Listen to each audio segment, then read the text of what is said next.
बाबा Gokulnath senior secondary school के प्रांगण में शानदार आयोजित कार्यक्रम में मेरे साथ आए पूर्व प्रधान शेषिंग जी नेहरा साहब, इस ब्लॉक कांग्रेस के अध्यक्ष विनोद जी काजला साहब, मंडल अध्यक्ष विजय जी गुजर, अनिल जी जांगीर, यहाँ के सरपंच साहिबान, गांव के सम्मानित सज्जनों, आसपास के गांव से सभी प्रतिष्ठित सज्जनों, सबका नाम लूँगा तो टाइम काफ़ी लगेगा। और सम्मानित स्टेज मेरे सामने विराजमान, बड़ी संख्या में उपस्थित मातृशक्ति, अभिभावकगण, प्यारे बच्चों, सर्वप्रथम अभी 26 जनवरी को गणतंत्र दिवस गया है, उसकी मैं आपको शुभकामनाएं और बधाई देना चाहता हूं। अभी राजेंद्र जी बता रहे थे आरटीई एक्ट के बारे में। मैं आपको बताना चाहता हूं, जब कांग्रेस की सरकार थी और पूरे भारत के अंदर अकाल पड़ते थे, लोगों के पास काम नहीं था और लोग भूखे मर जाते थे, उस समय कांग्रेस की सरकार ने राइट टू एम्प्लॉयमेंट, रोजगार का अधिकार कानून लेके आए थे। और आप देख रहे हो, उसी के तहत प्रत्येक ग्राम पंचायत में, गांव में, ढाणियों में मनरेगा का जो कार्य है वो संचालित हो रहा है। और निश्चित रूप से जो ग्राम पंचायत काम मांगती है उसको समय पे काम दिया जाता है। उसी समय सबसे महत्वपूर्ण एक विधेयक और पारित हुआ था, राइट टू इंफॉर्मेशन, यानी सूचना का अधिकार। सरकारी कार्यालयों के अंदर, चाहे वो ग्राम पंचायत हो, पंचायत समिति हो, जिला कलेक्ट्रेट हो, एसडीएम कार्यालय हो, तहसील कार्यालय हो, कहीं भी क्या विकास के कार्य हो रहे हैं, सरकार ने क्या बजट दिया है और उसको किस प्रकार से यूटिलाइज किया गया है, उस सूचना के अधिकार के तहत आप पूरी सूचना ले सकते हैं। नहीं, पहले काम हो जाते थे, जनता को मालूम नहीं पड़ता था कितने का काम करवाया, क्या करवाया, और वो बड़ा क्या कि अंतर्द्वंद की स्थिति होती थी। तो ये इसी के साथ ये स्कूल का प्रांगण है, इसमें सबसे महत्वपूर्ण जो केंद्र सरकार लेके आई थी वो राइट टू एजुकेशन, शिक्षा का अधिकार। और इस शिक्षा के अधिकार के अंदर ये प्रावधान किया गया कि ग्रामीण क्षेत्र के अंदर भी वो लड़के जिनके पास संसाधन नहीं है, गवर्नमेंट स्कूलों में, चाहे वो प्राइवेट स्कूल हो और कितनी भी बड़ी स्कूल हो, अपने पिलानी में चाहे बिरला स्कूल हो, चाहे बालिका विद्यापीठ स्कूल हो, चाहे आपके शहीद स्कूल हो, उन स्कूलों के अंदर ये प्रावधान किया कि आपको 25% आर्थिक रूप से जो कमजोर लड़के हैं, लड़कियां हैं, उनको अनिवार्य रूप से पढ़ाना पड़ेगा। और इसका पुनर्भरण है, छात्रवृत्ति का, स्कॉलर, इसका फीस का, वो सरकार उनके खाते में जमा करवाएगी।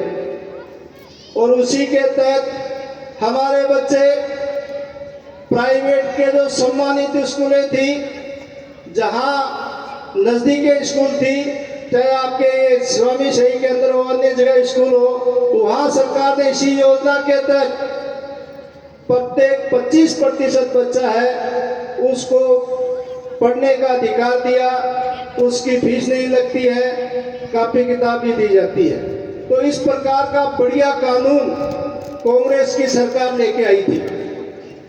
इसी के साथ आपने देखा होगा, जब पूर्व में राजस्थान के अंदर कांग्रेस की सरकार थी तो 25 लाख तक निःशुल्क इलाज होता था। गांव का कोई व्यक्ति बीमार हो गया, अपना आधार कार्ड और वो नंबर लेके किसी भी हॉस्पिटल में चला गया, चाहे कितना ही बड़ा हॉस्पिटल हो, और वहाँ उसने एंट्री करवा दी तो न डॉक्टर की फीस, न दवाइयों का पैसा, न कोई बेड चार्ज, सारा पैसा क्या कि सरकार वहन करती थी। उसको डिस्चार्ज करते थे तो जिस प्रकार से घर से जोड़ी झड़का के गया था वापस क्या कि जोड़ी झड़का के आ जाता था, उसका 1 रुपया नहीं लगता था। इस प्रकार की हमारी सरकार थी।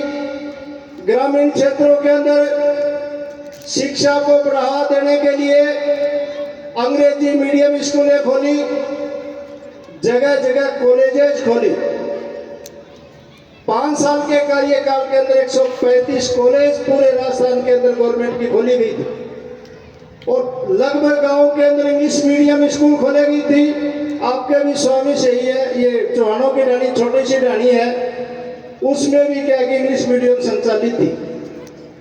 लेकिन जो वर्तमान सरकार है उसके ये चीज सहन नहीं हुई, और ये कहा कि इस प्रकार की व्यवस्थाएं हो जाएंगी, निःशुल्क इलाज हो जाएगा, गरीब आदमी को रोजगार मिल जाएगा, इनके बच्चे पढ़ लेंगे।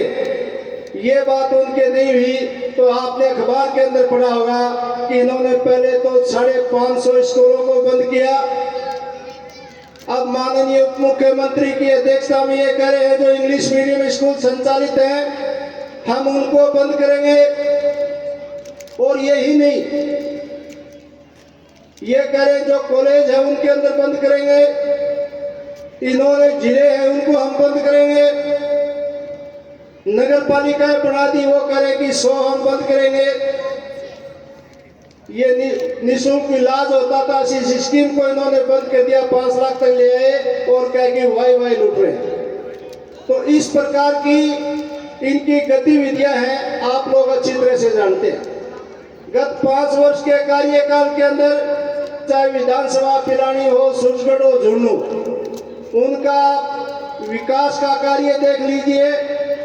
और इसमें 13-14 महीने के अंदर इन्होंने क्या काम किया है वो आप देख लीजिए, आपको अच्छी तरह से समझाएगा, ज्यादा बताने की जरूरत नहीं है। तो आप अभी पूर्व प्रधान शेख सिंह जी नेहरा साहब बता रहे थे, वो विकास की कड़ी तब जुड़ेगी जब आप ग्राम पंचायत से लेके पंचायत समिति के अंदर आप अपना उम्मीदवार, योग्य उम्मीदवार चुन के भेजेंगे और वो कड़ी से कड़ी मिलेगी तो विकास के कार्य होंगे। ये आप लोगों को मैं विश्वास दिलाना चाहता हूं। आप लोगों को ये बताना चाहता हूं कि देश का, परिवार का और गांव का विकास है वो शिक्षा के माध्यम से होता है। डॉक्टर भीमराव अंबेडकर ने भी कहा था कि शिक्षा वो शेरनी का दूध है, जो पिएगा वो दहाड़ेगा। आज तो उनके नाम से केंद्र के अंदर बैठी सरकार बिदक रही है, चमक रही है। किस प्रकार से ऊंट के ऊपर भैंस चिमकती है, छाते से वैसे चिमक रहे हैं, क्योंकि वो विकास नहीं चाहते। विकास शिक्षा से होता है, संस्थाओं से होता है, लेकिन ये लोग शिक्षा और विकास से कोई लेना नहीं है। दूसरे अन्य कार्य हैं जिससे विकास नहीं होता, उसके अंदर ध्यान देते हैं, जिससे जनता का ध्यान डाइवर्ट हो जाए और विकास का काम नहीं हो।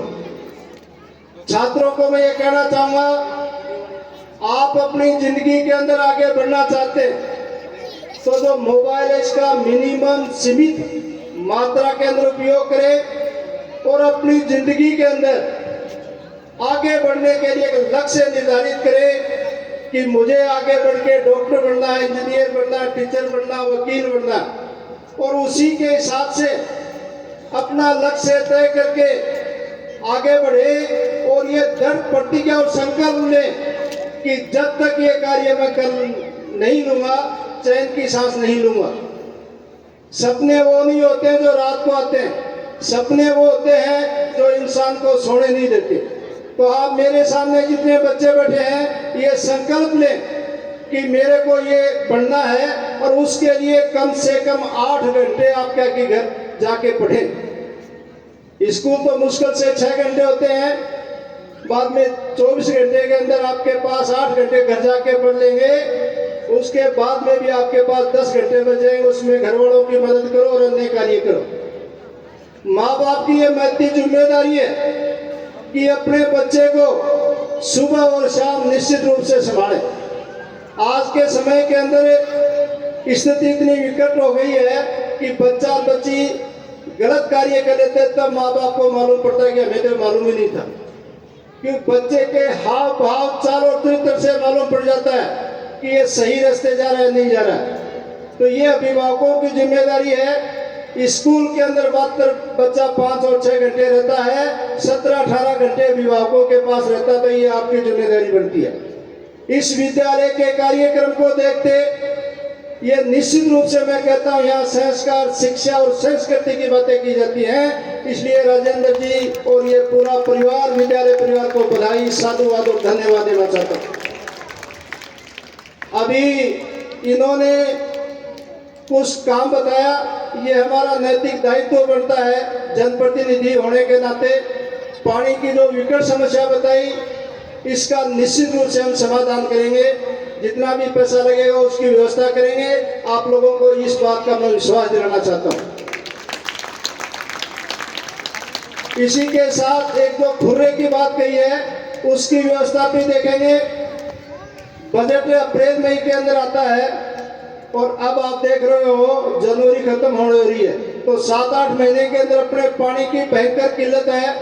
ये अन्य कार्य थे उसके अंदर बजट दे दिया है। जब भी आगे बजट आएगा, आपकी इस ग्राम को प्राथमिकता से कार्य किए जाएंगे और मैं निश्चित रूप से करूंगा। दूसरा यही बता दूं कि राजेंद्र जी, महेंद्र जी इनके हैं, दोनों मेरे गांव के दामाद हैं, जवाई हैं, तो इनका तो विशेष रूप से और भी ध्यान रखना पड़ेगा। इसमें किसी प्रकार की वो नहीं है। आप लोगों ने यहाँ बुला के मेरे आए उन सबको जितना मान सम्मान दिया, उसके लिए दिल की गहराइयों से धन्यवाद देता हूँ। और मेरे लायक कभी भी कोई काम हो तो आप शहर आ सकते हैं, टेलीफोन कर सकते हैं, मैं निश्चित रूप से हमेशा तैयार हूँगा। उन्हें दिल की गहराइयों से धन्यवाद। जय हिंद, जय भारत, जय भारत, जय भारत।